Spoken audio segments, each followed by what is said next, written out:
Do we have approval right. of the minutes or anything? Yeah, I think you want to do that. Yeah, let's go ahead with the approval part. of the minutes. Has everybody had an opportunity to read over the minutes from last week? Yes. Last meeting, not last week. Is there a motion to approve? Make a motion to approve? Have a motion and a second. All in favor? Aye. Aye. Motion is carried, and Tim, you have the floor. Thank you, Mr. Chairman. I want to bring up something that suddenly dawned on me. We have to go, we were talking about needing to get approval by the city council of the zone and everything by would be this month, or upcoming month. Problem is, we have to go to a first reading before we could go to the hearing and everything on that. And if that means we'd need something for the 7th of April to be on the agenda for that, okay?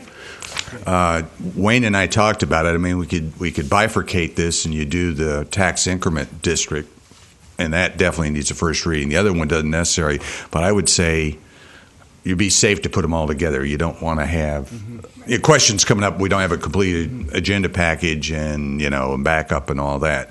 So with that being in mind, Mr. Chairman, I think it may be difficult for you to come to agreement on your economic development plan today. You've already done action on the tax increment, so we can do that. But you may, if you can't reach conclusion day, you may want to set up a meeting, and we need to have it as soon as possible because we have to put the agenda package together coming up, next week. So I apologize to bring this up at this last second, but I just want you to be aware of that. I'm glad you did, Tim. So having said that, I'd like to go ahead and move to see if there's a date. And Sherry, if you would look at the calendar, please, between today and April 7th, which I believe is a Tuesday. Well, is that? You'll need to do it. The latest would be like the 31st, right? Isn't that a Monday? I don't have it. The because 30th. we have to do the Tuesday. We have to do the agenda package. We normally would get it down around Tuesday. So Is there something at the end of the month that? Well, you can have it this Friday or on Monday. okay. Let's go for Monday. Give us a little bit more time. I may not be here. Just Okay. So what time? What would the time frame be for that? A meeting on Monday. At 10 o'clock, the same 10 time. o'clock. Okay. So that would be Monday. Do you have a date on that, Sherry? March Okay. 30th.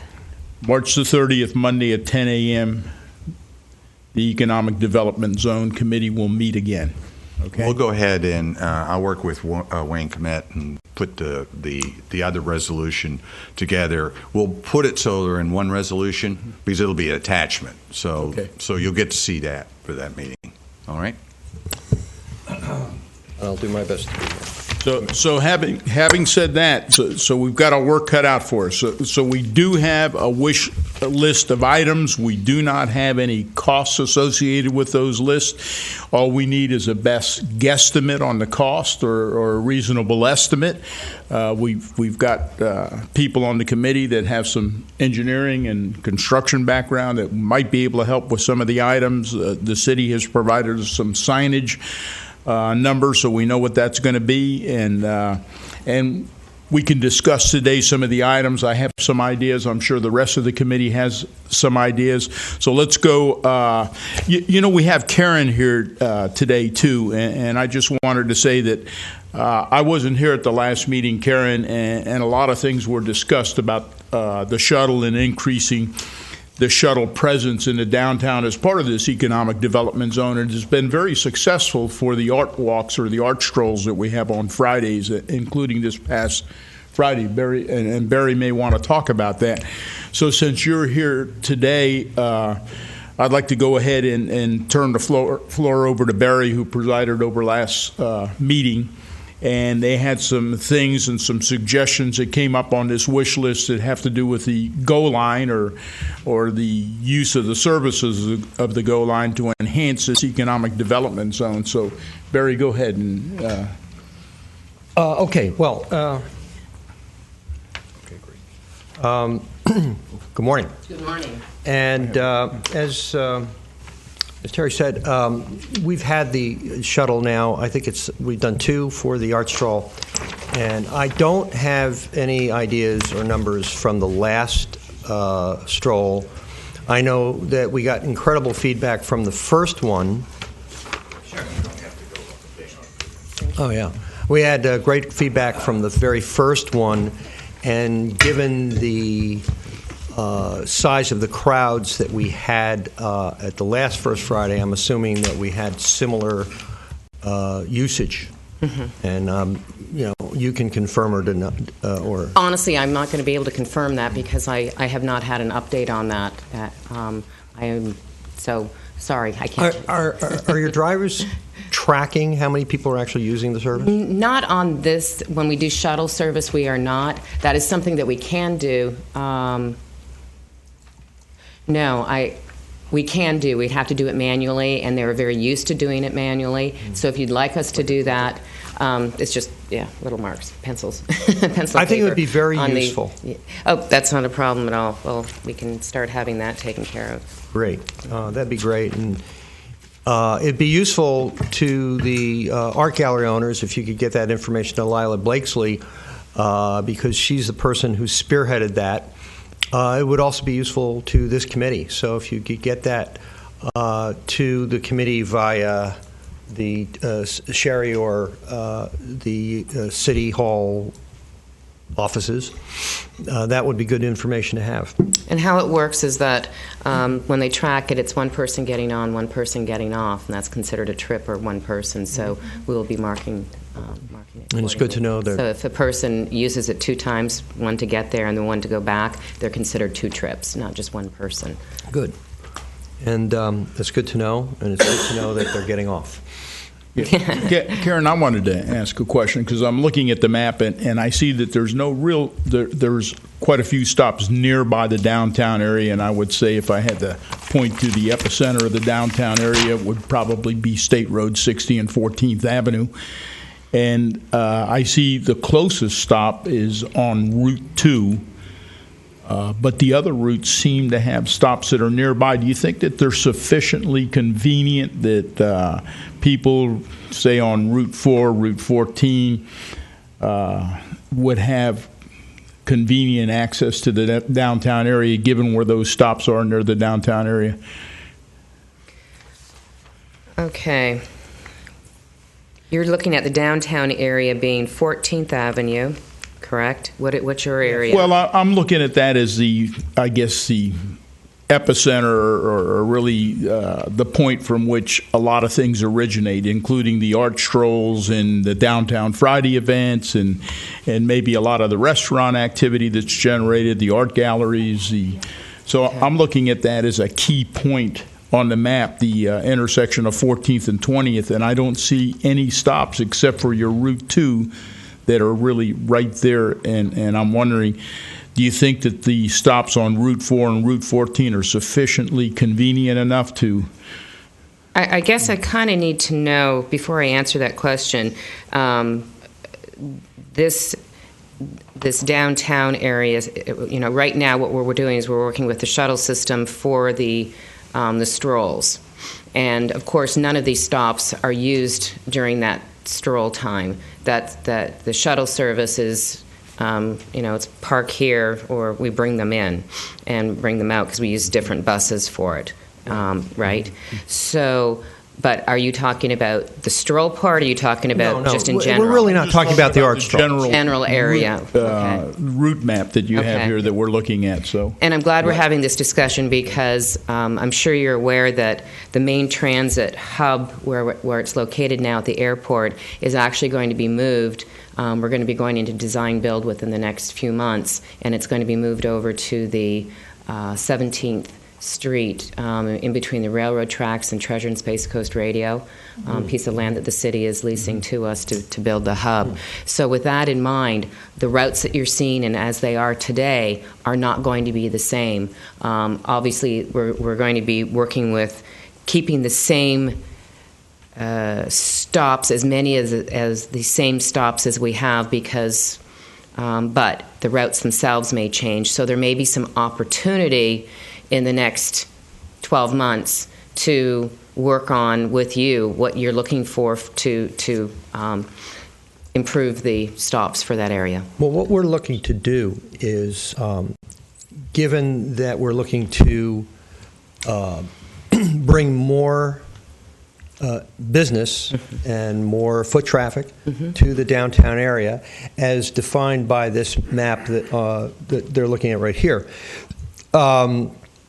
That includes not just 14th Avenue, which is a very important part of downtown and Old Dixie in that area, but also an extended area that basically goes from 17th North up to, well, you see it's a little gerrymanders around a bit, but what is it, 23rd is the top street there of the district?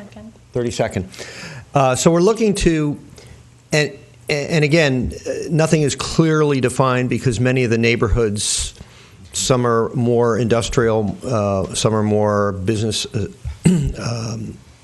related, but we're trying to find a way to bring more traffic into the area, make it easier for people to get in and out of the area, and therefore attract more business to downtown.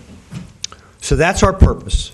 And if that can be done by expanding your routes or adding a route, or adding a stop or stops to your current route map. So maybe just the addition of stops could accomplish what we'd like to do. And one other thing would be that there are certain parking areas downtown.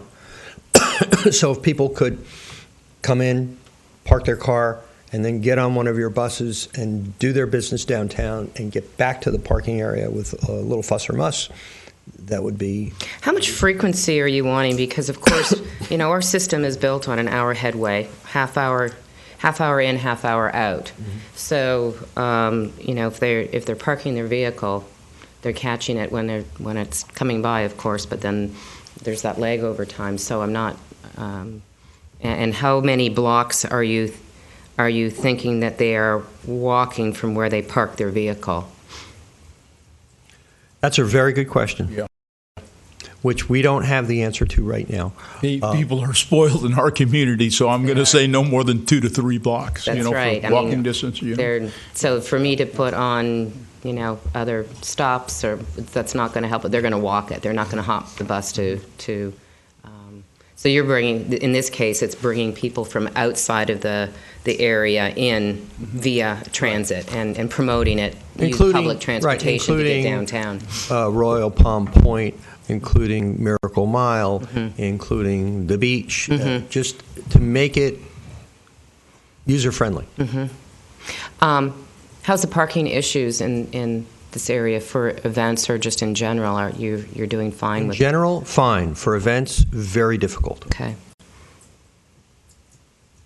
So how many events do you have? Which, by the way, a year? I have to say that your shuttle service for the Art Stroll, which is a major event, has definitely alleviated the traffic problem. I am personally getting feedback from people that they're using it and they like it.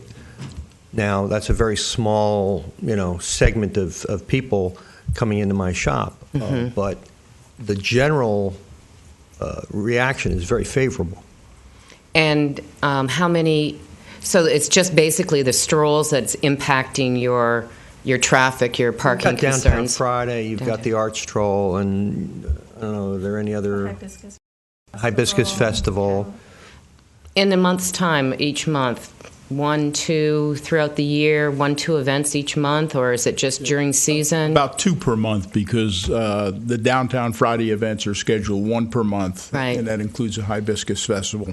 And the Art Strolls, once a month. At least during the season, are once a month. So we're talking about 2 events per month. 2.1. 2.1. And is that throughout the whole entire year, or just... Yes. You are doing the strolls even this summer now. Good, you should. Strolls are year-round now. That's fun. That's a great event. And those hours of the events usually are running from 5 to 8. 8. Okay, and our system, the Go Line system itself, is shuts down at 7 o'clock is the last drop at the hub. So the shuttle, you have to continue with the shuttle. Is your best bet for those kind of events is definitely a shuttle. A shuttle, and okay. most cost effective, to be truthfully honest, for the. And the approximate cost of the shuttle, would it be consistent with what they're currently paying for the shuttles for the art events? Yes, and I do have to share with you, because we are we're publicly funded, as you all know. We have to now.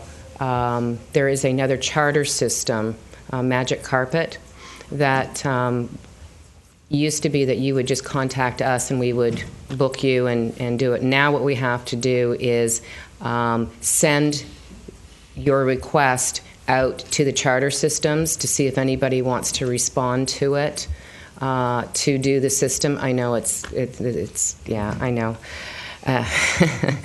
And then if no one wants to do it, then we can book. So there's going to be an intermediate, what do you call it, situation that we have to deal with to begin with. And I'll have my transit manager contact, I guess it is Lila, who is organizing that, to better understand that. So.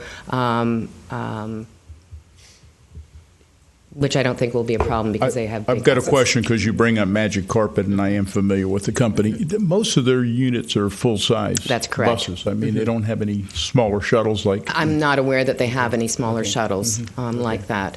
So it would be deferred back to us. But there's a step that I have to take to be in compliance federally. Just to be clear, though.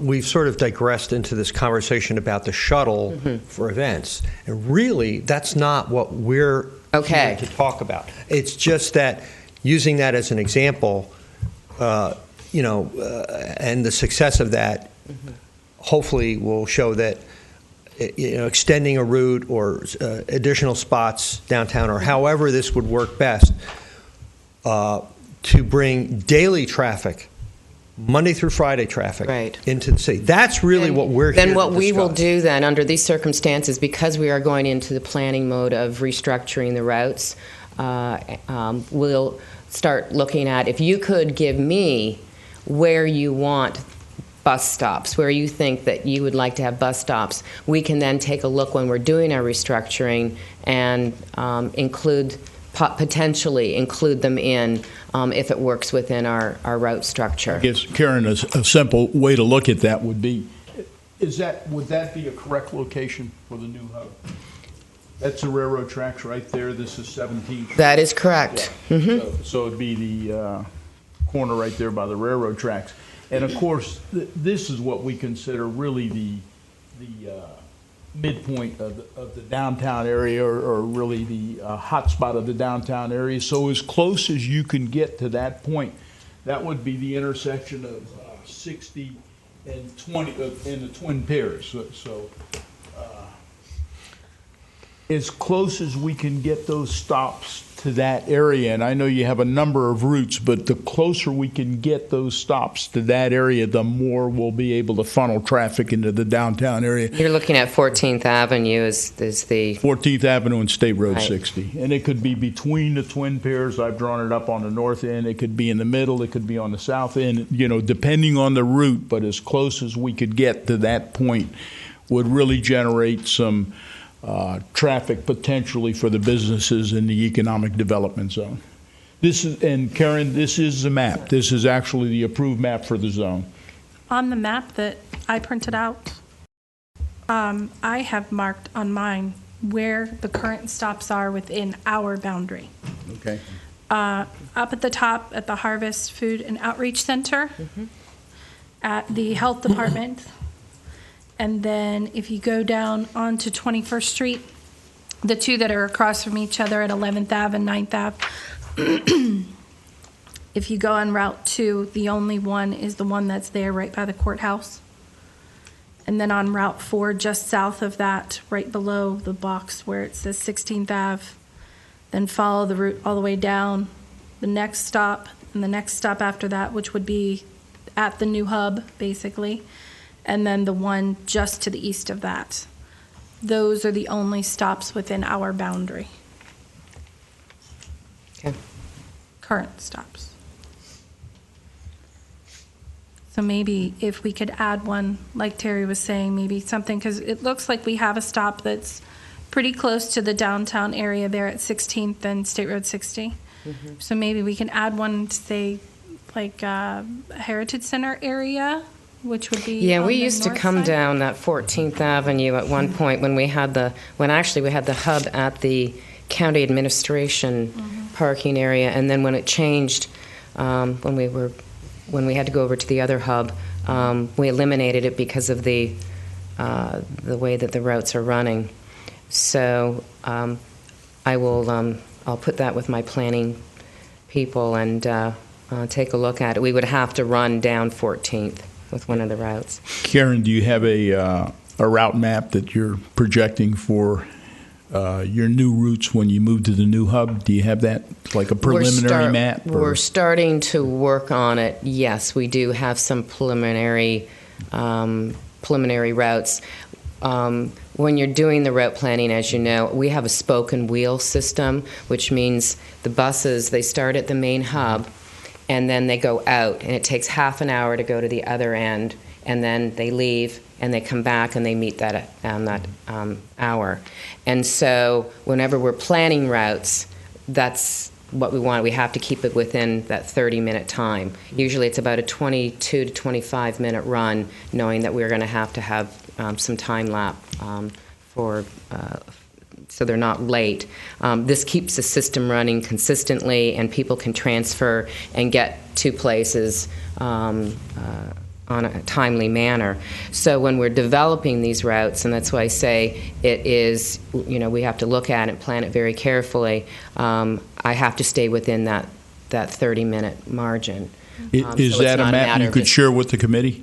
Pardon me? That planning map that you have for the new route system when you move to the hub, is that something you could share with us? Absolutely. We can Okay. come in and take a look at it and talk about it. In fact, I'm doing this exact same thing right now up in North County with Sebastian and Fellsmere. We're sitting down and having sessions and taking a look at what they're bringing to the table where they would like to have stops. So if you could encourage just that input. email that to Sherry, and It she'll will not be distribute right. it. It won't Okay. be right now. No, I would probably come and present it to you.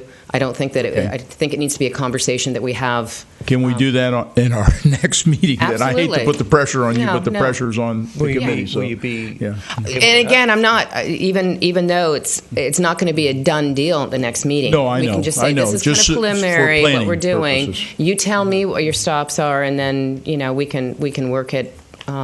Try to work around. Karen, for us, everything's a wish list right now. So. Yeah.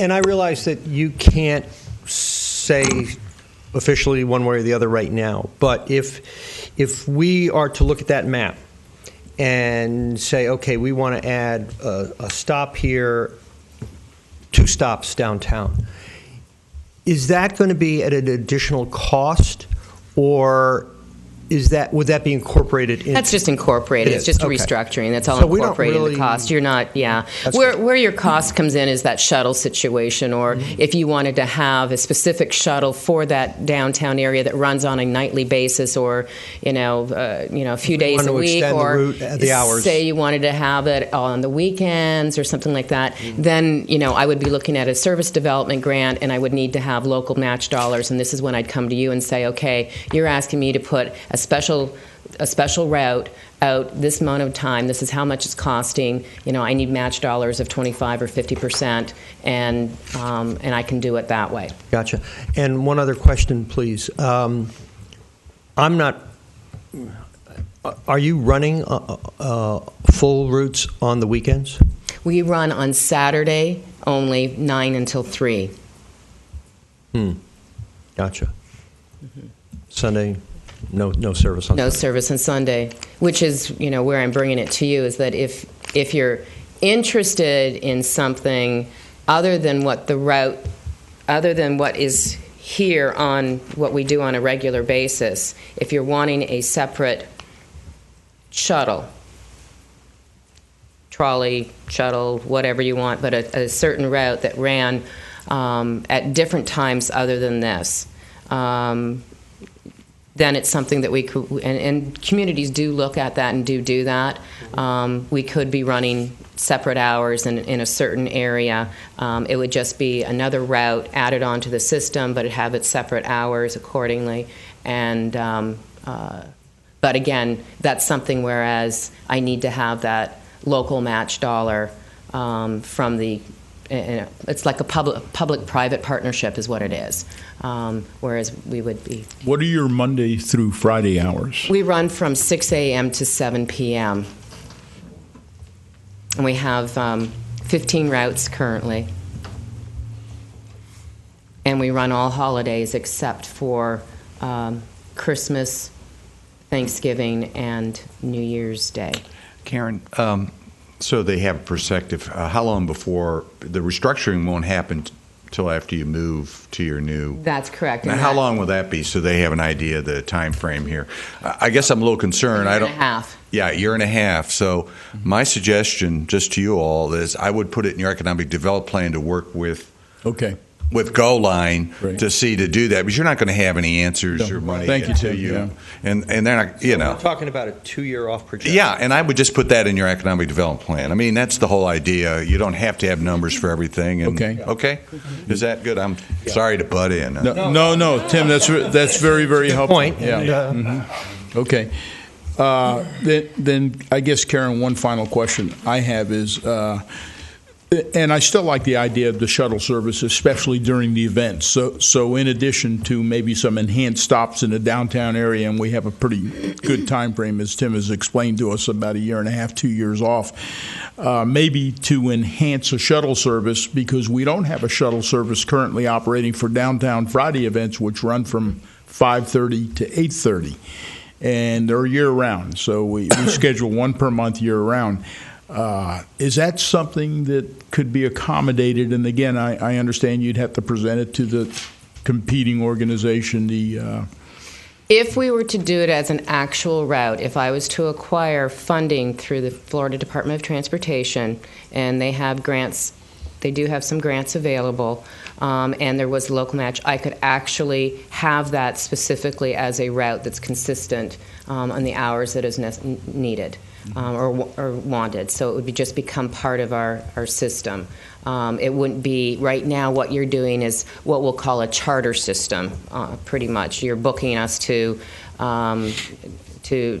shuttle the public to your events. And there's charter rules, and that's why we have to do what I'm saying, with sending it out to all the charters. If you go the other distance and want something specifically full-time, all the time, consistent, then it becomes part of my system. Interesting. one more question. And does your organization have any input or as to the bus stops, whether or not they're covered or they have benches? Or I complete control of that. You do? Okay, that's good to know. Shelter program is, yeah. Mm-hmm. And the way that works is that currently we have 39 shelters up in the community. The choice of where we put those shelters has a lot to do with the volume of persons getting on and off the bus, so the usage of the bus stop. Mm-hmm. Then, of course, we have to take a look at the right-of-way because all of our shelters have to be ADA compliant. Mm-hmm. So right-of-way, if we have the right-of-way, fine. If it's private property or public property, that has a big difference as well. Mm-hmm. Because sometimes public or private property, they don't want a bus shelter. And then there's some cases, I have 500 stops, something like that, throughout the community. There's some that just, there isn't enough room, we don't have the right-of-way, we can't do it, it's not worth it. So. Are you considering having any of the shelters sponsored by business groups? We do have. In fact, there has been a few that have been sponsored by businesses. Dollar General has been very generous to us, in fact, in Fellsmere. So, yes, we always accept donations so that we can put it up, but it would be Was there a prohibition against sponsoring or advertising on shelters in Vero? You cannot advertise on it. There's a, you explain it, Tim. You're better than I at this. Well- County has an ordinance of no signage. Yeah, no signage. We allow signage on the transit vehicles, which is That's because they're mobile. that. I mean, I guess you could get in donated by and have a little sign. A little. But we were, when we started the shelter, you started the shelter program, that was what we all decided that we were going to prohibit. Yeah, we're advertising. prohibited from doing any type of advertising on the shelters or So donor sponsors don't have anything on there now. It's just general knowledge that they're being. They just wanted a good bus citizens. stop. It was good citizenship. Gotcha. So if as we're going along with this project and looking at where we can extend routes, et cetera, to accommodate downtown, if we request a shelter in those spots, what's the procedure? We would obviously we would ask you, and then you would go through the procedure of finding out. Okay, all right. And any other questions for Karen? And Karen, you're welcome to stay for this entire discussion. I know you probably have better things to do, but any other questions for Karen? No. Because she's been so kind to come over here and share her wisdom with us. So there being no other questions for Karen, we're going to move on to the next item on the agenda, and I'm going to give the floor to Monty, and he has some information that he'd like to share with us. Thank you very Karen, much. thanks so much for coming. Yeah. Keep in touch with you. You too. Well, we're on item 5 of the wish list, and Next one is special themed lighting. That's the next item on the list. So you want to just go down the list, Mr. Chairman? well, we could do that, but I didn't know if you had comments that you wanted to share with us prior. Things that, so, that yeah. we were looking at, we met with a rep from Porter Paints, Okay. and he is getting us, he's trying to find the right product to use for the sidewalks, and he's looking for something that has a non-slip additive in it. He was a little bit leery about painting sidewalks. He said it increases the maintenance exponentially, but we'll get that information, bring it back to you. I should have it by Monday. The guy called us again and said he'd have it to us this week. And Monty, before we go too far into that, sidewalk painting, I don't think it's necessary to paint an entire sidewalk. I think more of a trail, so it could be in the form of arrows, it could be in the form of symbols, and there, for example, you can have a hibiscus trail, say, and then you just have an outline maybe of a hibiscus, and then you have, Stencil. you stencil these various trails, and just like trails are marked in the wilderness with what we call a slash mark, you'd put these markings on the sidewalks in intervals that would be easy to follow. So at intersections, you'd have the markings so that people would know, are we going to go straight, or are we going to make a right or a left turn? But I don't think it's necessary to paint an entire sidewalk. Maybe I misunderstood from the last meeting what exactly it was you wanted. If we're just looking at something like a trailblazing type thing, that's a little different than painting the I think entire that'll be a sidewalks. lot more economical and consistent with the budget that we're going to have. So, The biggest thing, I think, what Monty is saying is we have item 6, which is painted sidewalks, and item 7, which is the painted walking trail. Right. Yeah. And that's why we have the painted Right. sidewalk is a painted sidewalk. And It's this a is actually, fully this has always painted been sidewalk. an Right. issue of confusion Right. for me as well. So I think why that's would we what paint a Scott- sidewalk? And why would we paint an entire Scott had sidewalk? originally talked about doing in the main downtown area. I think that was an option to Yeah. ripping it up and putting pavers down was Yeah. to paint it.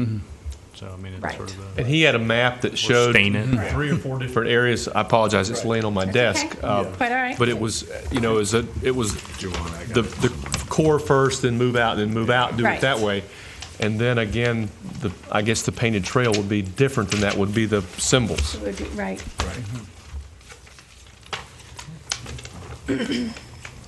So, one of these here.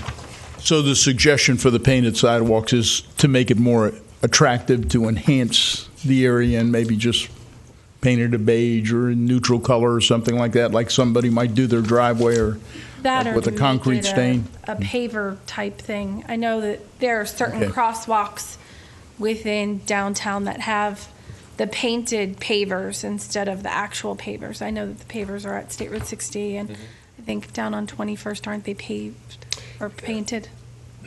They're painted down there. We used to paint a lot of them down there, and we were starting to have the same issue with the slip resistance. Right. And we haven't painted those 5 or 6 years, and have kind of worn themselves out. Exactly. But the main reason was they were slippery when pedestrians would cross in that crosswalk. Right. So it was just, you would have to go back and paint them each year to keep that. Right, Yeah, and it becomes a, Cost prohibitive. Yeah. Right. it looks nice when it's done, there's no question about it, but Right. it's one of those things, there's no quick and easy and inexpensive fix for it. It's a yearly or at least every other year.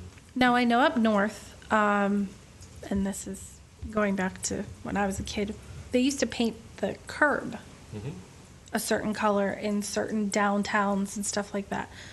That's not as utilized, I guess, as a sidewalk is. So if we did something like that, where it's just like the top strip of the curb, would that be a little bit easier since it's... What are you trying to accomplish by doing that? I think Scott's initial reasoning for it was to delineate certain areas a little bit more.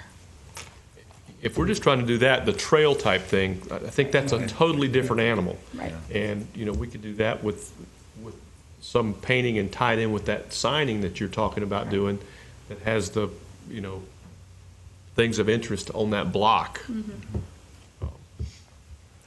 And Monty, going back to the painting of the sidewalks, were you using paints or stains on? It's a stain. Stains. Yeah, So the stain's soaking into the concrete, so it's not quite as slippery as a paint might be, where it's sealing the porosity of the. Correct. Yeah. Okay. But you still have the maintenance issues. Yeah. Yes. Yeah. I know, because I have stain on my driveway. So. Really, the only way to do that where it cuts the maintenance down is when you construct it, is you put the stain in it and you mix it in the whole batch so that the whole concrete is the color. If you apply the stain to the top, it'll wear out just like any other coating. Right. What about then here's a simple suggestion that if the city were involved in replacing an area of sidewalk, not just a square that's damaged, but an area of sidewalk within the economic development zone, could we then perhaps have the city restore that sidewalk with color added to the concrete so it would be? Sure. I mean, if one of the improvements that you wanted to do would be to replace some sidewalk, we can look and see what colors are available, what costs they would be. You can do some new jointing patterns or instead of just a line every 5 feet. So there's a thought. So there's a lot of ideas there. Monty, is there anything else that you wanted to kind of give us some advice on that's on this wish list that we've established that maybe have a little more to do with the city? And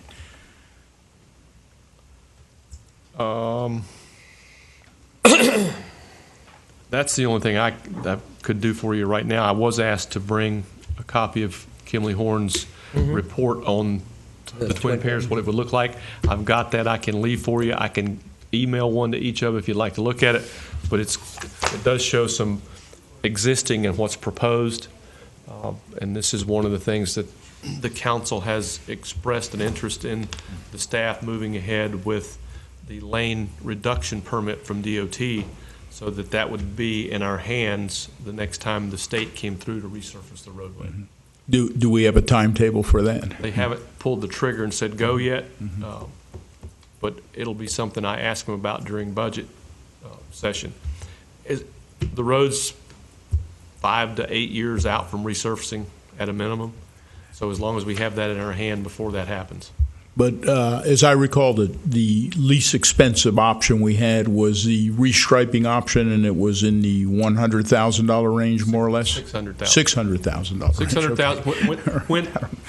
But that cost goes away when the road is repaid, because the road has to be restriped anyway. Okay. And then you're looking at the delta, the difference between the Cadillac plan and the Chevy plan, as we talked about them, and that was the difference between a little over $1 million and the $600,000, and that would have created those bump out islands with additional landscaping throughout the corridor, and some actually some colorization in the parking spaces, and you can see that as they show those, what that would look like, the road being the dark and then the parking shown as that more of a terracotta color. So of course, we all love the traffic calming plan, and if you could send that to Sherry, then she could distribute it to the committee. I'd appreciate it, because I think every one of us should have a copy of this and become familiar with. I mean, it would be great to have somebody just step in and sign a check for $600,000 and implement this plan right now, but I don't think that's going to happen. So certainly high on the radar. When you say that the striping plan, the $600,000 goes away because it's going to have to be restriped anyhow, and that would be part of the state's budget. So the cheapest thing is to do that, because it really comes out to nothing. It costs you nothing. Right. So anything that we want to do beyond that is where the costs are incurred, whether that's what do you call them, bumpers, or The bumped out bump islands. outs, or anything else we want to do. Okay, that's clear.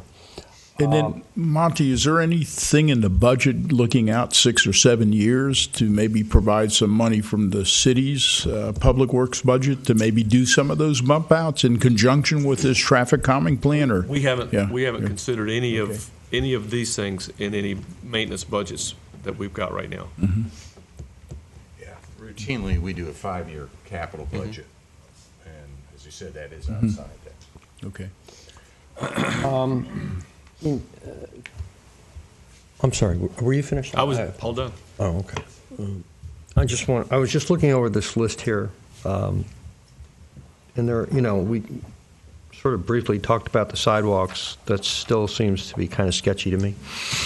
The walking trail, that how that could be achieved, but in terms of dollars and cents for any of these other items here, is there anything, Monty, that you would comment on?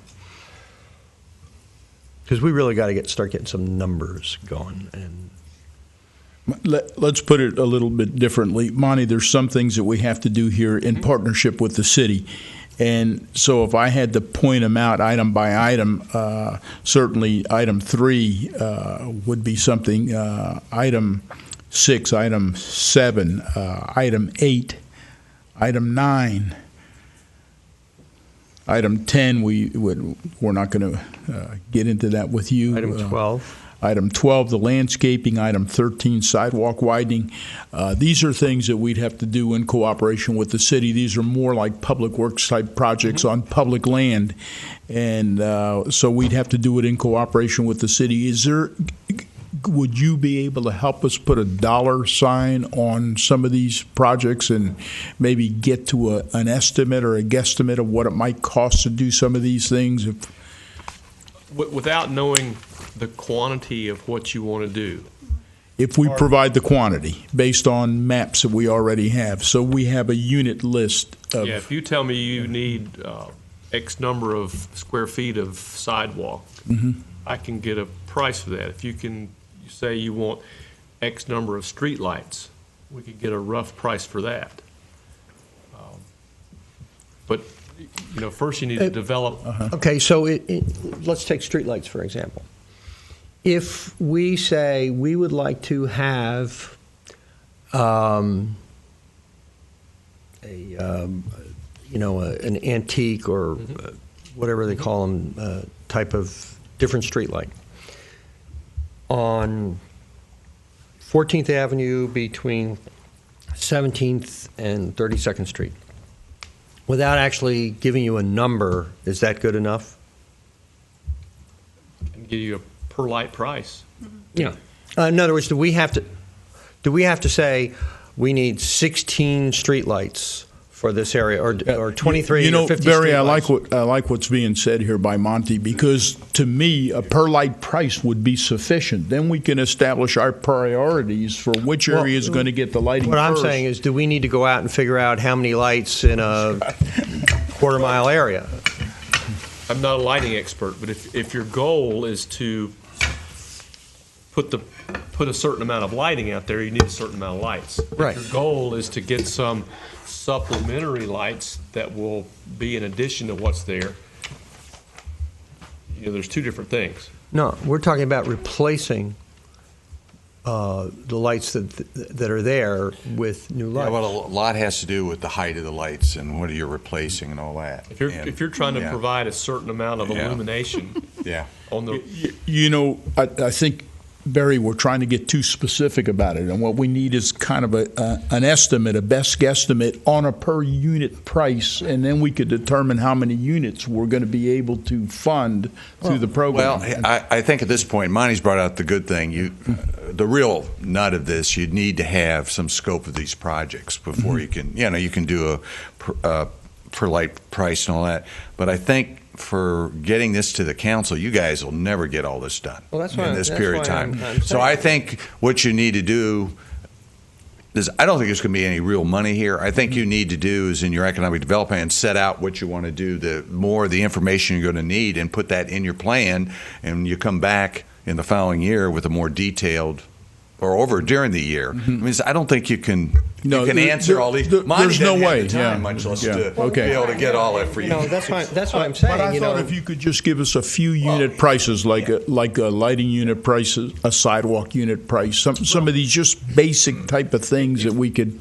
If you're looking at trying to add some items to what you have instead of a full-scale streetscape project, then that makes sense to have those kind of things. If you're trying to piecemeal it and then turn that into a project that'll do 14th Avenue between State Road 60 eastbound and 19th Street, that's not the way to do it. I think what I envision, Monty, is because the monies are going to be extremely limited, would be almost what occurred in the past, and that would be to have a model block or an area, a very specific confined area that we're going to do one step at a time.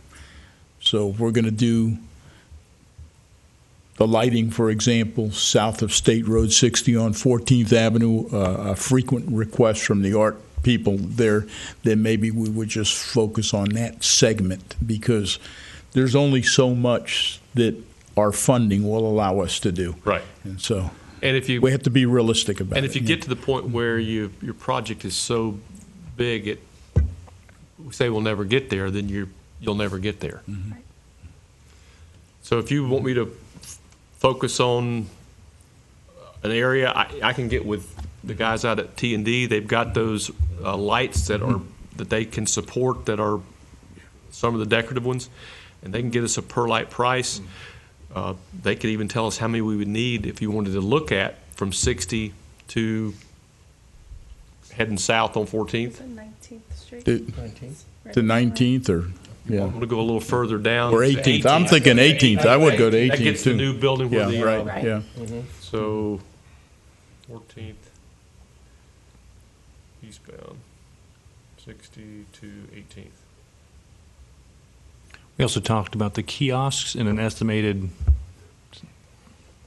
price on those. Is there any way to, because we were talking about also that leads to the question of the mechanism of private sponsorship again, not knowing, is that a range of 1,000 to 2,000, or is it a 5,000? I mean, that's going to affect the ability of small business to sponsor.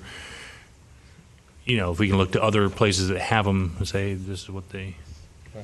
And actually, you bring a really good point, because I don't see, we have talked about kiosks and signage, and I don't see that. If I may be missing it, but I don't see it on this list. Well, it's the maps and signage on maps and 5. Maps and signage would be the kiosks? Okay, gotcha. Thank you.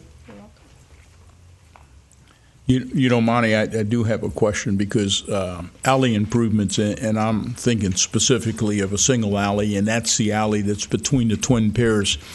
And it would be great to just be able to mark off with paint maybe a walkway area the same way we delineate bike routes. And so a pedestrian could walk that, and particularly during events which normally occur in the later afternoon hours where we still have, but with daylight savings, so we still have sufficient lighting there. So I wouldn't address a lighting issue necessarily in the alley, but certainly a little walkway path would be nice to have at least in that alley, because that Twin Piers really divides the downtown, and it is a significant barrier to the downtown area. So it would be nice to have that alley between the Twin Piers be delineated as some sort of a pedestrian walkway, and particularly in the afternoon and evening hours when the traffic and the deliveries are down to a minimum. And Scott, you might be able to comment on that because you're right there on the corner of 60 and the use of that alley. And well, it's too narrow. It's too narrow of an alley to put a walkway, dedicated walkway in it. It's just too narrow. If you did, you can't drive a car. Well, you can't come out of the parking lot next to my building because you have to exit into the alley to take a right. Now, the other parking lot would be okay. You access that from Route 60 eastbound. So I just think improvement-wise, it has lights now. There is a light up in our parking lot. There's a light in the other parking lot. What do you think about speed on that alley? Is it people drive too fast on it? You see it more than we do. I think that it needs to be changed to a one-way alley. That's just personal, but it's not a one-way alley. It's only one way according to the exit sign from my parking lot by my building. You can't turn left to come out. You only go right, but everybody comes in at the other end by ABC Printing and comes this way. Now you're meeting, so you're just pulling over so one can go by. I just think if it was a one-way alley, it would solve, which is not a problem right now, but it could be a problem in the future with traffic coming both directions. And it needs to be south or westbound. It needs to be a westbound alley. If you're trying to come out with the building so close to that sidewalk, you can't see. Right, you can't see. You can't come out on 14th. Okay. So if it could be turned into a one-way alley, that would assist it so that you're only walking against traffic going one way. It's difficult for coming from my office, Right. going down to go to the courthouse. It's easier just to shoot down the alleyway because our parking lot, our in and out mainly from the back of our parking, and like Indian River Property Management is all off of that alley. Which way do you go? We head east, we head west. It's easier for us to go up the alley to 20th to go to the county. It's easier for us to use it going east to 16th to go to the courthouse. There's just no public parking on their side of the alley from Charlie Sullivan's office to the west. So if that stayed two-way, it wouldn't hurt anybody. So the goal is to just make sure his it's portion. right there. The parking, where the public parking is, Right. Is to make It sure they becomes a go one-way. west. Yes. it becomes a one-way. Yeah. You just can't do it for the entire stretch of that alleyway. And I'd agree there. too. Westbound at the east end. That's it. From 14th to 16th. You know what they say? Oh, you know what we mean. Between 14th and 16th is the biggest. Okay. But Problem. again, speeds. You think speed's an issue on I there? don't see speed as an issue. I haven't seen it myself, but 'Cause, I I mean, think because there's enough parking and people Yeah. coming I mean, in we- and out, I think it really prohibits the we speed. at Nick's quite often, and Yeah. there's never really a issue in the evening with that. But I'm not there in the daytime to see it like you guys do. So no. We have bikes now. We ride bikes down the alleyway to Nick's. There's a small That's issue lunch. that's with trucks parking in the alley to deliver, but that's always what the alley was designed for. it was there. It was a service alley. That's Right. right. Pick up garbage, deliveries, and Like all the alleys were now we at one want to time in the take city. that out and turn it into pedestrian alleys. And that's that's what we fight with. So I've got a question too for you, Monty, on number 11, which is the time adjustment for pedestrian crossings. And I want to be even more specific. I want to talk about 14th Avenue and the Twin Piers. And is it? And it, I know it's probably a DOT or FDOT question. Is it possible to adjust the time for a pedestrian crossing at 14th Avenue and State Road 60 to allow an additional 8 seconds, 10 seconds? Somebody was going to call, and I don't know who did we assign that to anybody? No, but I can call a DOT. That makes a big difference. Okay. Chris takes care of all of our. Chris Moore, okay. He takes care of all of our signal timing. Yeah. Chris There Moore. is a reason for It's a that. good time to call him right now because he's happy that Michigan State's in the. Okay, I'll call him. No problem. That's good. I'll But call him when I the get big back. problem with it is the minute it turns to say walk within 2 steps off the sidewalk, it starts blinking. So you feel like you've done something wrong, like you better run quick because you've only, even though you got 14 seconds or something, but it starts blinking that orange just instantly. Does it have the timer? It does. That tells think you it how does. long the. Yes, it does, and it blinks. But that's what I say. You got enough seconds, but you immediately go from a white walk to you step off the You curb to it panic. starts blinking. You're going, my Now God. picture an elderly person in a walker or a mother pushing a stroller with a couple of It's not- tots, with I mean, her. when you So think of 4 lanes coming at you, that's I pretty think it's low only if like it's only 15 seconds. But I'm It's telling not you, it very turns long. from walk to orange within 2 seconds. 15 seconds, I'm sure it does because. Yeah. And I will call him when I get back to the office. okay. And the biggest thing is, parents who are there, or the elderly, or whoever. It's just not enough time when you're dragging a toddler, pushing 2, 2, upstairs. 6, 1, 2, 3, 4. Yeah. I have Gee, it do you memorized call them too. very often? I have it memorized too. I have a whole bunch of those memorized. Chris hates that. It's too easy. Like I think I have your number. Have we ever memorized, too. have we ever gotten any information on what the mechanism is or will be for the city to reach out for the public to get involved in, and that is what we talked about, sponsorship or donate? What is that mechanism going to be? Because we're going to have to include that in our packages. That's part of the goal, is to reach out and ask businesses to sponsor. I'll bring those Monday for the tree and bench dedication, so you can see what we do. Yeah, for those. it's, as I said, any of these kind of dedications, since you're a creature of the city, it'll be taken care of through our budget, that process and our, so, I mean, basically, you can't be taking the money in. The money has to be. No. given I mean, to the city unless- I mean, the notice that must go out so that everyone has a fair shot of sponsoring one of these kiosks or signs. I mean, that's the rule. You can do that kind of thing as a group. I mean, you're sponsoring it, and the city certainly can do it if, to do that. I think the mechanism, for instance, most of the people aren't watching this. No one's going to watch, or very few people watch some of the city council meetings. But there's a business out there that wants to contribute. There's a business out there that wants to get their name out. How will they know to say, I want my name on a kiosk, or put up 1,000 Kind or of 2,000? marketing. That's right. You're going to have to do some kind of marketing. Right. Which is Yeah. the very bottom item on my list. Oh, okay. Ooh, there. I overlooked it. Thanks. Oh, down there at the bottom. I love it. Okay. You're right. Do we have anything else for Monty, because he's given his valuable time to the committee this morning? Questions? I do on the kiosk. I probably didn't see it, but on the thing that I had put together, I kind of put 7. I think it was 7. Did you look at that and say, well, that's a pie in the sky, or it's? I didn't look at it that closely, Scott. Because I was looking at it from an informative statement of in front of the Chamber of Commerce. That's where visitors come, so they don't know about downtown and what's available. So there'd be one in that area. There'd be one by Pocahontas Park up there as you're coming into the Heritage Center in the playground area. So that we're still on the property, so it's pretty simple. The next one would be up where the turtle is on Route 60. The turtle's already there, so there's plenty of green grass to put a nice kiosk. It's lit okay. We don't have to have special lighting. The next one will be down towards the end of by your business. I don't know where it would go there. Now, you just put a big stop sign in the middle of the street. Maybe it could go in that. Yeah, and that's one of the places, if there was a big streetscape project done, that'd be a big landscape island there. Yes, it would Instead of, but the 4-way stop seemed to have really slowed it down there. Oh, the four-way stop has been very successful.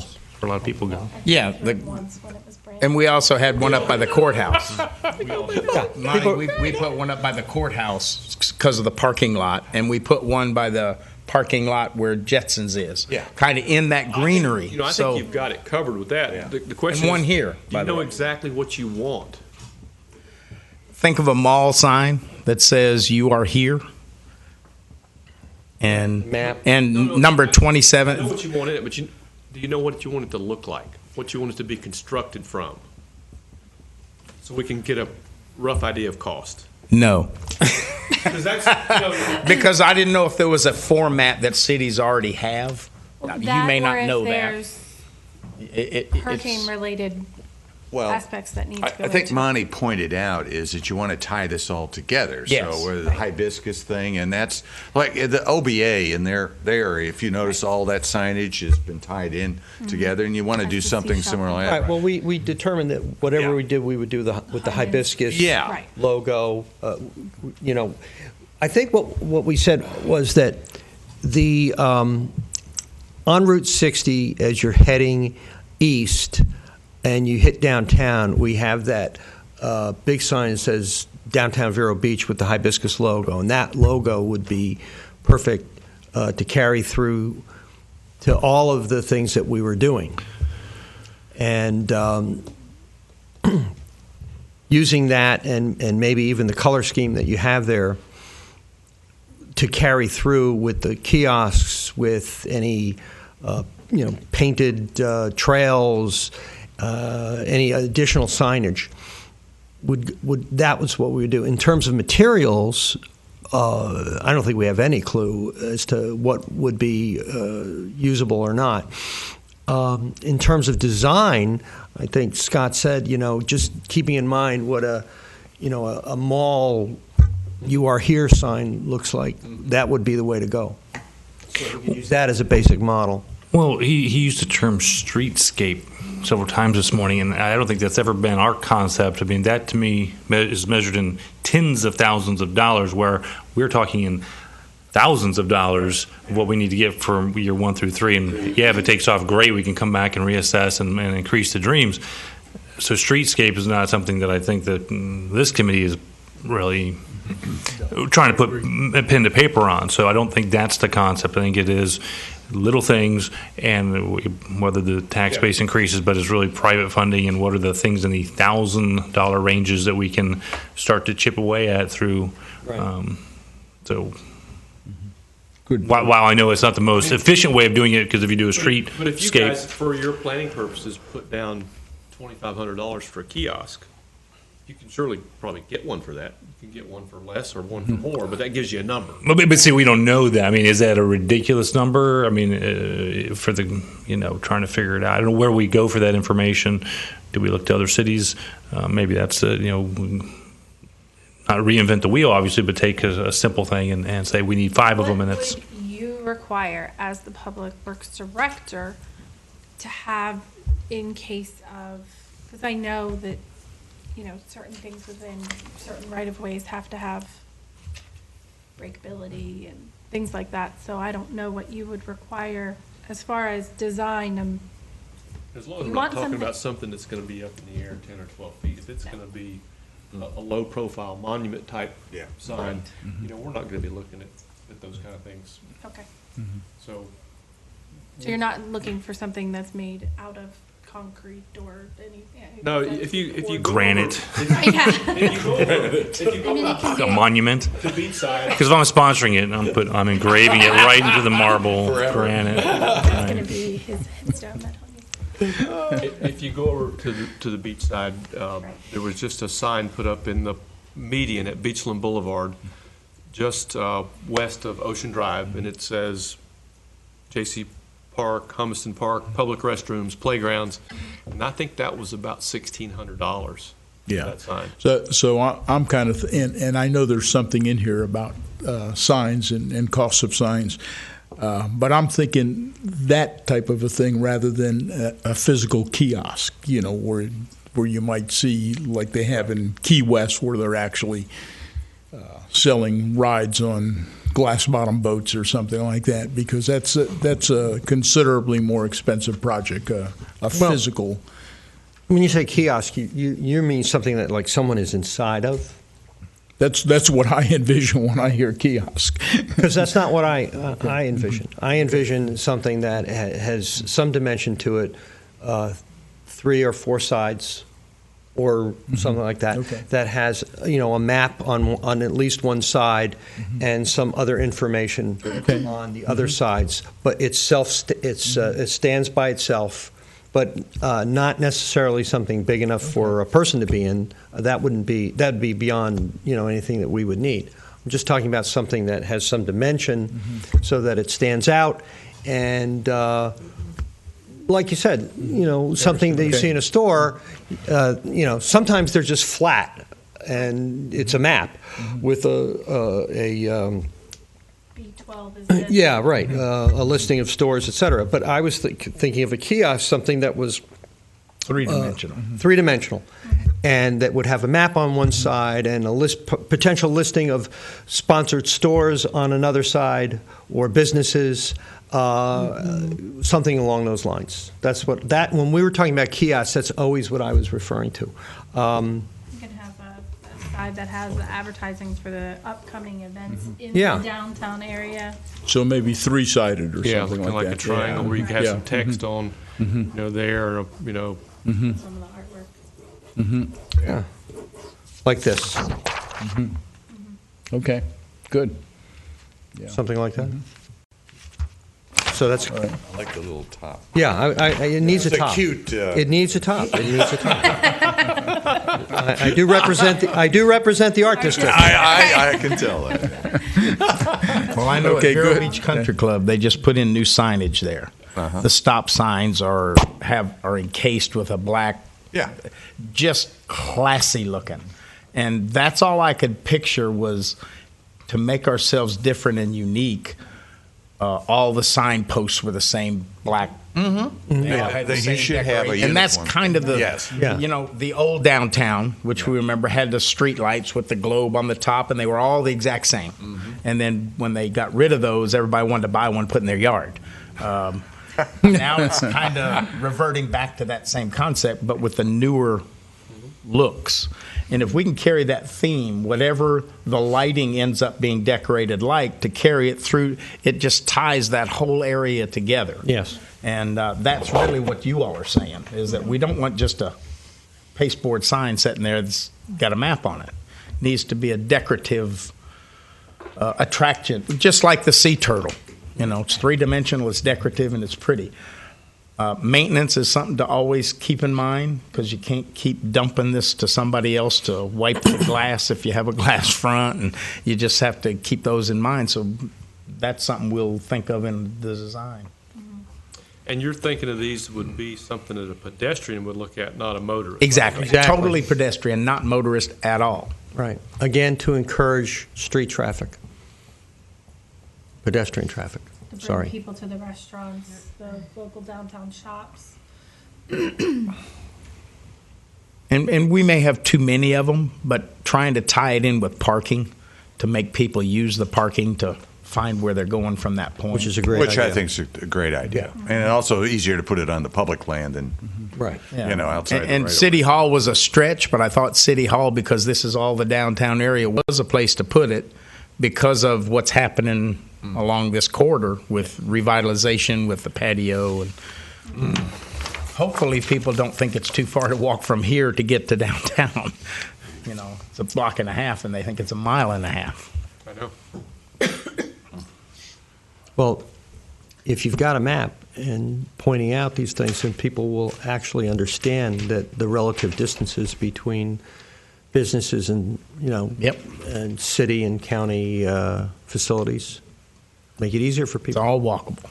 I'd like to move on, if we could, and start looking at this wish list and maybe start prioritizing it in an order of the actual items that we feel are within the committee's ability to accomplish first.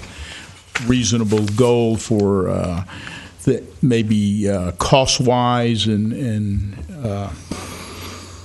facility-wise that we can start and actually give a priority to this wish list. And then we can work having prioritized those into getting more details about those individual items. So I would say, just for example, something that can be easily done and may not cost us a dime might be item 11. Maybe going to Chris Moore and say, Chris, can we increase the time interval here by 10 seconds, by 8 seconds, by any type of an interval? And maybe he's able to do that. Maybe that's within the scope of his responsibilities, where he could say, sure, we can accomplish that. And then we get that item done, and that would be a great goal, a great objective. So having said that, I'd like to look through these things one by one. The shuttle service, we had some great comments on it. I just jotted some notes down. I'd love to see this thing added to the system, and Karen actually said it's possible, you weren't here, Scott, to add that shuttle service to the system. That would be during events, and it would become part of the system, and basically at no cost to this committee or to the economic development zone. Or we can have a charter system, which is currently in effect, and they're paying approximately $200 for events like the downtown strolls, so we can have the charter system. So certainly that's a viable but don't item. You want to remember, she said a year and a half before they're restructuring, and you're going to have to look at that. So you may want to state that you want to continue the shuttle system and Yes, as needed. as part of your until the interim, until right, such that's what I'm time as saying. this could be added to the system. I think that's a good point. And we can assign to it $200 per night and say Exactly. 40 nights a year. That would be There our you go. budget for our budget reason. And you could say that's coming 24 from nights, Or because whatever. Yeah, two events per I'm month. just using yeah. that as a hypothetical. But Okay. Yeah. So having said that, let's go ahead and I'm opening the floor for suggestions of items on this list that we can accomplish at a reasonable price and in a reasonable time frame with the resources that we currently have available. I would think that the kiosks are reasonable within a short time frame, because I think 7 to get private funding is not that big of a stretch with some of the companies that are willing to have a donation That would be placard and- item 5, Jessica? Kiosk, okay, all right. So I think that's a Item 5. So we've talked about item 1, we've talked about item 5.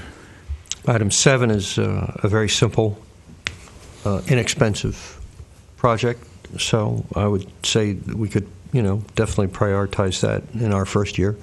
Item 7, and Scott, just for your purposes, we talked about just putting symbols like maybe arrows or maybe a stenciled hibiscus or something like that, so we wouldn't be painting the entire sidewalk, but we'd be just painting a trail on the sidewalk that could be easily followed. So we're talking about something to that effect that would be economical and easy to implement. So. Would that be a per gallon price that you would get us, or? If you're just going to have a stencil, probably get you a per stencil, and then we can decide what you want to do, and then Yeah. this costs $2 or $5. Right. Somebody lay the stencil down, And that way we'll and know paint it. how, Yeah. right, Okay. how many. Even volunteers could help with a project like that. We'll get a little into the volunteer thing here in a second. Yeah. Terry, if I may, just since I had to step out of the room for a second, just getting back to item number 1 for 1 second. Sure. I know that Lila Blakesley and the artist, the loose group of art gallery owners, are going to plan on presenting to the city council a proposal for the city to pay some of that $200 thing, and I can tell you when she's planning on doing that, because she emailed me this morning, in fact, on the 7th.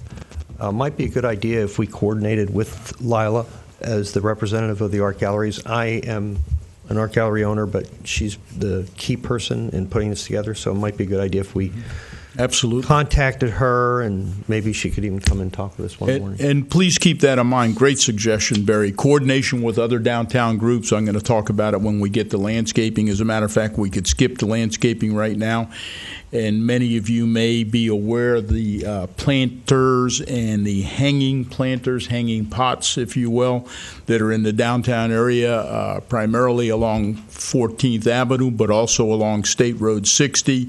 It's a project of Main Street. We've funded the project and also sought out donations for the material from nurseries.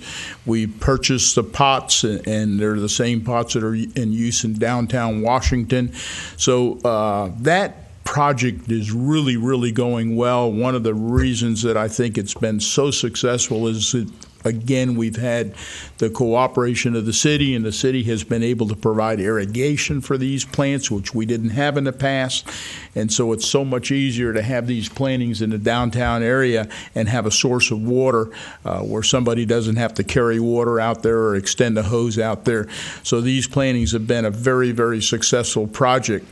And one of the things I think is, since Main Street has already taken this on, we have Robin Polensky. Robin's a landscape architect, so she really comes with just a world of experience and been able to coordinate just a marvelous effort that we try not to replicate and do something that's already being done and being done well. So if we have a landscaping project, we have to think outside of the hanging planters and the pot type project, and maybe even coordinate it with Main Street and their design committee, and Robin Polensky's the head of that committee. So I think what we have to do as a committee is become that person that those individual groups come to ask for, rather than each individual group going to the city council, because the city council is going to start saying, no, we have a group that's doing that. You go see. Well, but it's not active yet. Like on the shuttle service, you got to remember the city council is also giving them Main Street $25, I believe, a year. Have you gone to Main Street to ask them? And that's why I think if it's in our budget, yeah, and we say we're going to try and raise 24 times 200 to do the Art Walk bus service or whatever the special event is service, and this group is going to try and coordinate that, because we have to take into consideration the council needs to hear the total dollars that are going into the investment part of downtown. Main Street, Art Walk, all of that needs to be under, I don't mean under our umbrella, but guilt by association with the city, so that they understand there's a lot of dollars being done on a volunteer basis. So we're not always asking for you to write the check. You are assisting with the check, and a lot's being done, because I think we need to add that in and say, when we make our presentation, the shuttle service, we're anticipating it's going to cost 24 events $200. Why? Because the Art Council is already doing it, and that's something that we feel that our group should take on to use this tax increment funding for in the future. So it adds to our budget. It says it's already being done to the council members, and they see that we're working towards not costing a whole lot of money. The tax increment can only be for capital. You couldn't do it for the shuttle. Right. I just want to make sure we don't get carried away here. But we can buy a shuttle. But we can buy a shuttle. I guess you could buy a shuttle. And that's where I think we need to head. So that's a great point. And to add to that point, the landscaping project that Main Street's done, they're already doing it. We do have sponsors, and there's a lot of private money going into that. So you or I can sponsor any one of those plantings and sign up with Main Street, and for as little as $125, we can sponsor a hanging plant, and for around $200, we can sponsor a planter. And so we've been able to enlist the support of the private sector in the community to help us with that particular project. And I envision that too for this committee. Mm-hmm. I envision enlisting the support of the private sector. And having said that, and I see number 14 as the band shell, that Main Street has had discussions about the band shell with the Press Journal, who is moving downtown as we speak, and they're going to occupy Mr. Brackett's building on the southeast corner of 21st Street and 14th Avenue, which has been basically empty for quite a number of years, and we're really pleased to have them downtown. Great organization, and they have said that they would fund the band shell. And I think that we should just give them our encouragement, our blessing, let them go out and do that. I think it's a great project. It's kind of like the project that we had for the fountain that the Rotary sponsored, and many of us bought bricks in that thing. So if the press journal wants to take that on as their project, maybe they'll sell bricks or do something with that and enlist the support of the public and the private sector along with themselves. So they have agreed to do that? Yes, they have agreed to do it, yeah. So I really love that. I think it's something that would be a costly project. I think it's beyond the scope of what we're able to do in this committee.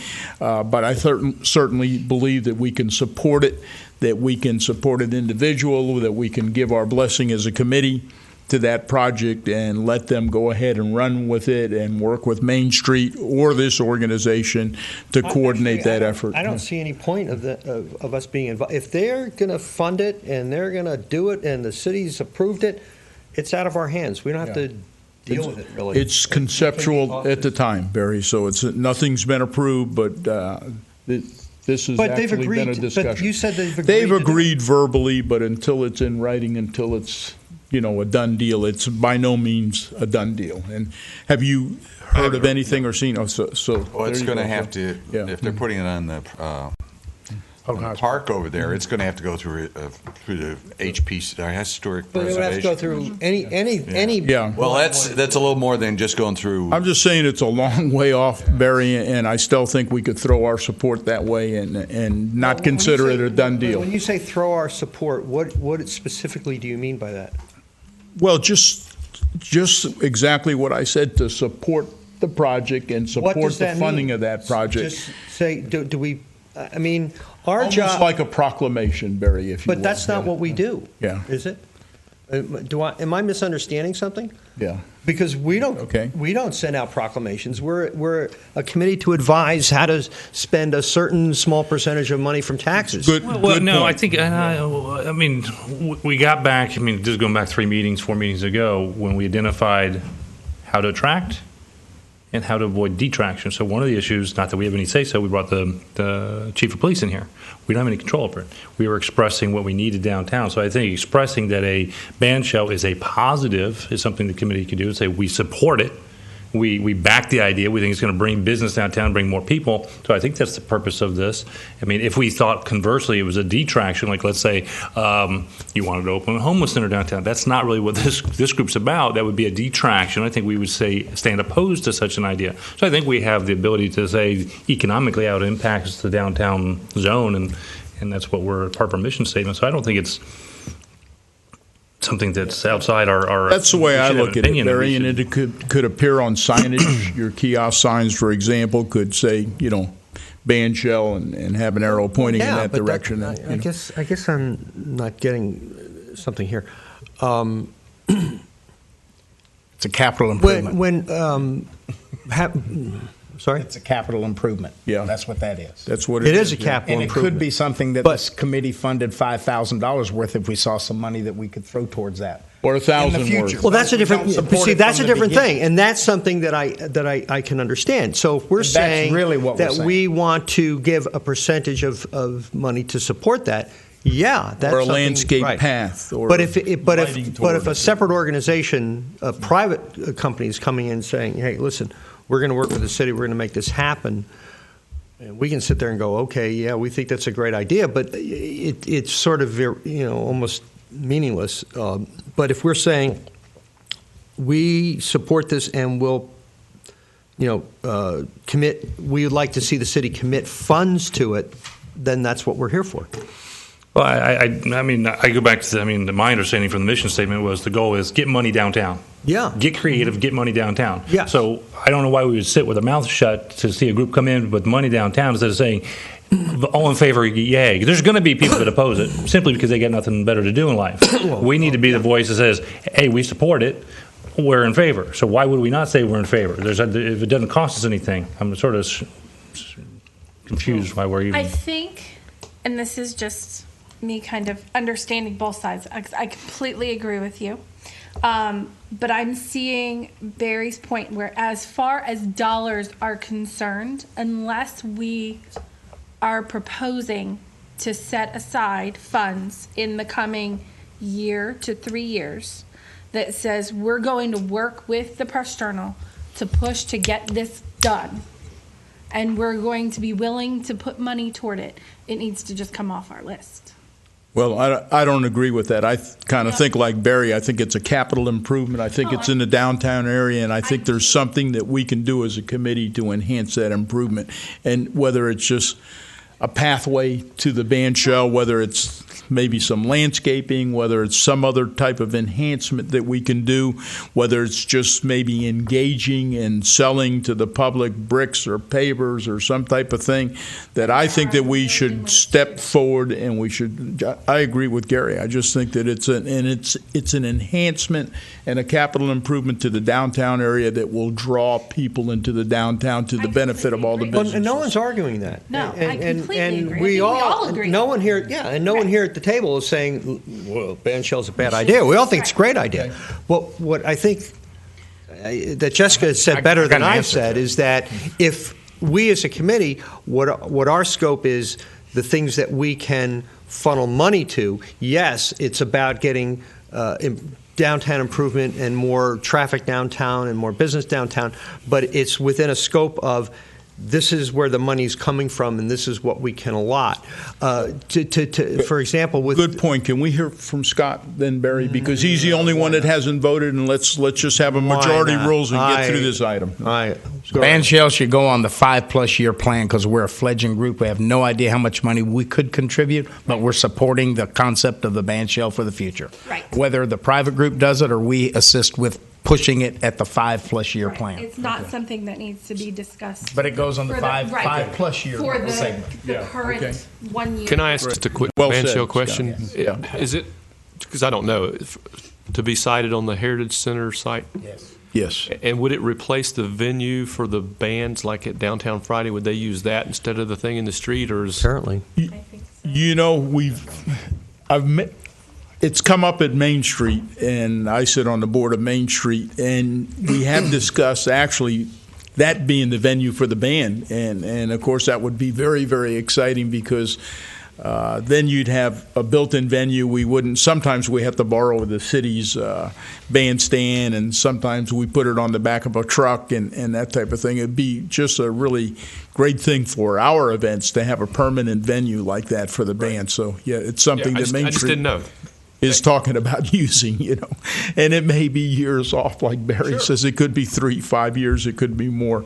It took quite a while to build the fountain, and it took a few years of planning. Yeah, and I want to point out, I think it's a good point here, without arguing the merits of the bandstand, that any kind of development to attract, that's your mission statement. And you're trying to coordinate it. Doesn't mean you ever have to put a dime in it. Just like the shuttle. It may not the city. It may be all coming from private sector, but you're coordinating or helping at least promote that kind of thing. Thank you. I'm sorry, Yeah, so let's move on. And I like what you said, Scott, about having that more of a long-term thing on our 5-year plan here and moving forward.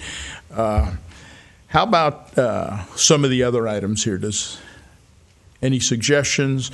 One of the things we talked about, and we have the lighting thing, is the lighting, and I know this should be near and dear to you, Barry, on the south side of 14th Avenue, south of State Road 60.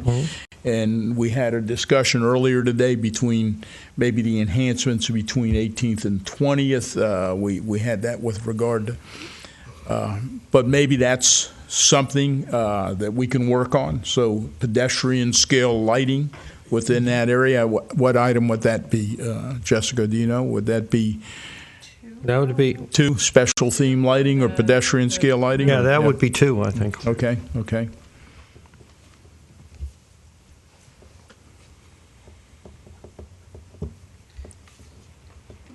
Any other suggestions? I mean, the time frame on that is what, more than a year? I mean, you're putting that That'd out, be in the 3-year range. So my suggestion when you come to the meeting Monday, we need to flesh these out, just go into a little more detail, even if you don't have the dollar amounts in this, that you'll be exploring it. Then you've got an actual plan put together. So, what about the banners? We talked about that, and that's we do have some information on cost. So that's item number 4, and is a very simple way of identifying the downtown area and beautifying it also. So can we look at that? Once again, Barry, and you probably know about it, the Art District has a banner program and Main Street has a banner program, okay? So we have 2 banner programs already going right now. I don't know if we need to replicate what's already being done, and it seems to me that both groups are doing an excellent job with the banners. Well, I'm not sure what Main Street's doing with the banners, to tell you the truth. I don't know. The Art District's banner program was just to bring attention, and I thought it did a pretty good job of that, to the Art District. The banners are up. They're up all year round. They do a lot to bring attention and to define where the Art District is, although some of them are out of the area a little bit. There are even some right out here. And I think that to expand that to basically around our whole district, just so that we can begin to identify that, hey, this is downtown. This is downtown. We might work with the art groups. We might work with Main Street. But we should have a something that says right off the bat, this is downtown. This is the area where the interest is. This is where the money is going, et cetera, and really signify our boundary. Yeah, and I'm all for it, Barry. And again, it's a capital improvement program that certainly sheds light on some of the things that go on downtown. It's just something that needs to be coordinated with both the art people and the Main Street program, who both have a banner program going. So I just wouldn't want to do what they're already doing, and we can certainly enhance it and maybe even put some funds into the enhancement. Following what Barry said, that you could have these at the entrances and the main thoroughfares coming to downtown and switch them around. So because there are a lot of banners down there, you would kind of lose. Yeah, I mean, I wouldn't take down the art banners or the Main Street banner. I don't know. Okay. And that might work, and that wouldn't be too exorbitant based on Enhance existing programs. Okay.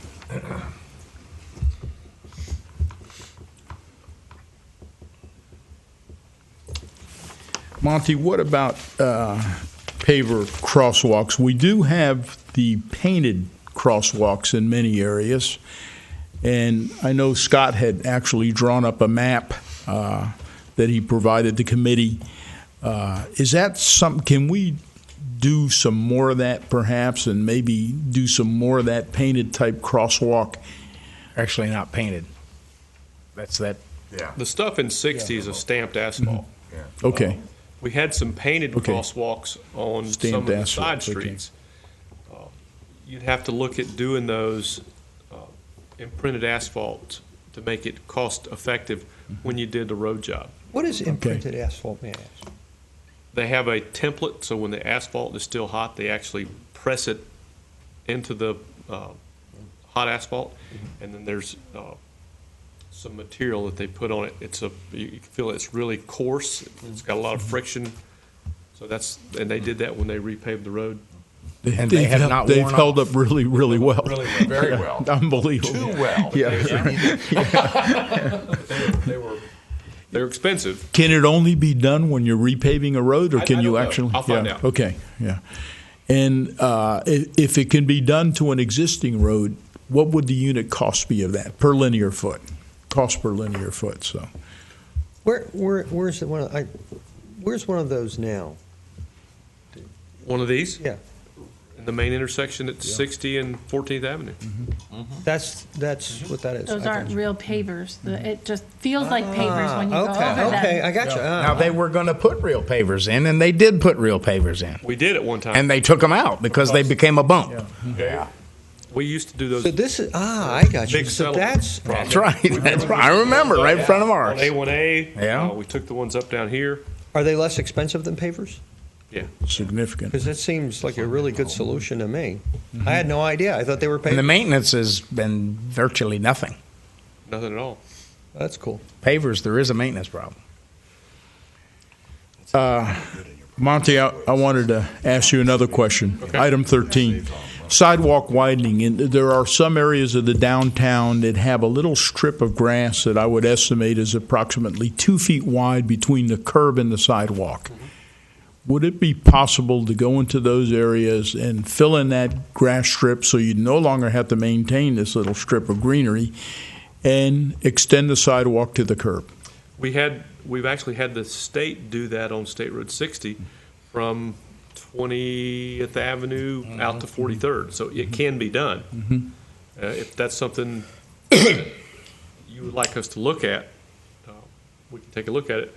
And specific areas, But we'd have to look at that, but Yeah. maybe as a committee, we could do our little stroll through the downtown area and maybe identify some areas where it might enhance on-street dining or something to that effect. So we could certainly look at it. That's item 13. It's on our list. So And save the cost, so there's a savings to it if you're not maintaining and cutting that grass at some point. yeah. Minimal, but it adds up. Unless you have irrigation in those little strips, they're really difficult to make them look nice. But if you have irrigation, you can have something that thrives, like we do at Roll Pond Point. There's a nice strip between the curb and the sidewalk. It's irrigated, so it's always green. But if you don't, well, guys, you know what that looks like after a while. that little 2-foot strip, I have it in front of my building, Gary, and and I don't have irrigation on mine, so it's a pain to maintain. So anyway, any other things for the committee? I know we've gone quite a long time today. I apologize for the length of the meeting, but I think we got a lot done. Can we delete item 6 due to the possibility of the problem I support deleting item 6 and community with the Scott, once actually again, painting the the sidewalks? expense and the constant maintenance. And Bonnie spoke to that, item 6 of painting an entire sidewalk like that. So we're just going to look at the walkway trailblaze. Yes, yeah. Okay. Cool. Item 6 is deleted. Anything else? How about marketing of district? Well, we did talk about a brochure that would be at various locations, including possibly the kiosks. We did get a price from ABC Printing, who does that for the beach, the Beach Association.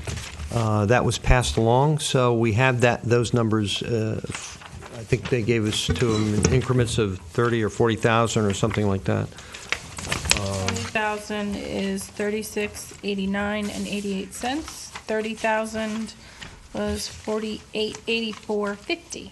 There you go.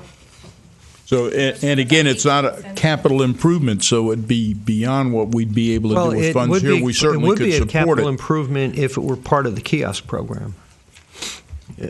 Tim? I don't know about that.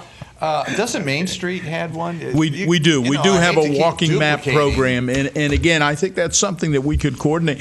But what I'm also thinking, Barry, is maybe a little marketing piece that we could generate very inexpensively might be something good just to promote some of the things, whether it's the kiosks, the signs, the banners, just the program in general might be something that we could maybe look to. But the map is an expensive little proposition, as you could see, it's upwards to around $5,000, that I'd like to coordinate our effort with the people that are already working on a downtown map and maybe support it in some manner and maybe even get our enhanced bus stops on the map or some of the things that, maybe the location of the kiosks added to the maps and just do some coordination with the people that are already working on the downtown maps. And we do have a walking map that Main Street actually produced. So, anything else on this list that anybody would like to go over? Yeah, just a quick question about the additional police presence. We did have Chief in. We talked to him about it. Is there anything further that we want to address in terms of that? because if I don't know if there's anything that we can do. We did decide that it wasn't a capital item, so I don't know if that is something that we. But again, it doesn't have to be a capital item to be part of your economic development. Yeah. You understand that makes the package together. Spending money. Right, yeah, I understand. I Yeah, just I'm want to know sorry, if there's I didn't any. want you to feel that. No, I just want to know if there's anything else that we want to discuss about that, or in terms of the proposal.